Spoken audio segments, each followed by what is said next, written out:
తాగుతారు వాళ్ళు. మామూలుగా బీపీ ఎక్కువ ఉందని వచ్చాము. ఆ బీపీ ఎక్కువైపోయింది అని ఏం తెలుస్తలేదు.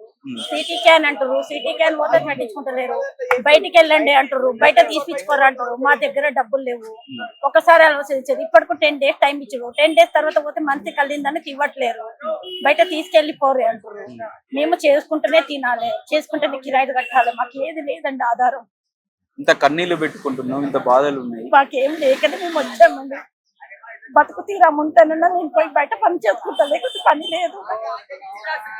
దాని తప్ప ఏం లేదండి మాకు.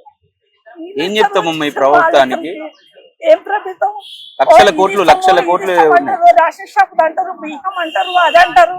కుక్క మనిషిగా బియ్యం అబ్బాయి చేసుకొని తింటాం. మాకు వచ్చేది 6 కిలోల బియ్యం. 6 కిలోల బియ్యం నెలంతా తింటారా? ఒక నెల తింటారా? కాదమ్మా, సరే ఆ బియ్యం 13,000 ఇస్తారు. కష్టం నష్టం తీసుకుని తింటాం. 13,000 ఇస్తారు మాకు జీతం. పని చేస్తే పొద్దంతా పని చేస్తే అది టైం కు పోవాలి, ఎక్కాలి, చెయ్యాలి. నెల రావాలి, వచ్చే వరకు మా చేతి కూడా రావు. సరే అది పక్కన పెట్టి ఇప్పుడు ఇక్కడికి వచ్చామమ్మా, కనీసం వైద్యం లేదు, సరిగా లేదండి, అసలు లేదు. ఇది అప్పటి గవర్నమెంట్ కాదు, ఇది వేస్ట్ గవర్నమెంట్. ఒక్క వేసిన కూడా ఏం చేయమంటావు? ఎందుకు వచ్చారమ్మా? తీసుకెళ్ళండి, బయట ఎక్కడన్నా తీసుకెళ్ళండి, అంతే. ఇది గాంధీ అంతే అంటారు. ఏ సిస్టర్ అయినా ఇంత పొగరగా మాట్లాడుతుంది, ఏ డాక్టర్ అయినా అసలు రెస్పాన్స్ లేదు. ఒకరు ఓకే లేదు అసలు.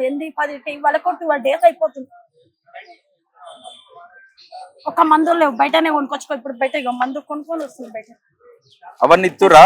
తీసుకొచ్చి చేస్తారా? మేమే వేస్తున్నాం. మీరే వేస్తురా? పైసలు పెట్టి ఇప్పుడే బయట కొనుక్కొని వస్తున్నాం అన్ని. గేట్ పాస్ ఉన్నాక కూడా జర టైం అయిపోయింది. పైసలు 20 రూపాయలు ఇస్తే పంపిస్తా. ఇదో దండ. వాళ్ళ ఉద్దరు పట్టుకొని మనిషి రేపి కూర్చోబెడతానికి 2-3 కావాలి. ఆ మనిషికి 3 ఉన్నారు కదా, 100 రూపాయలు. ఇదొక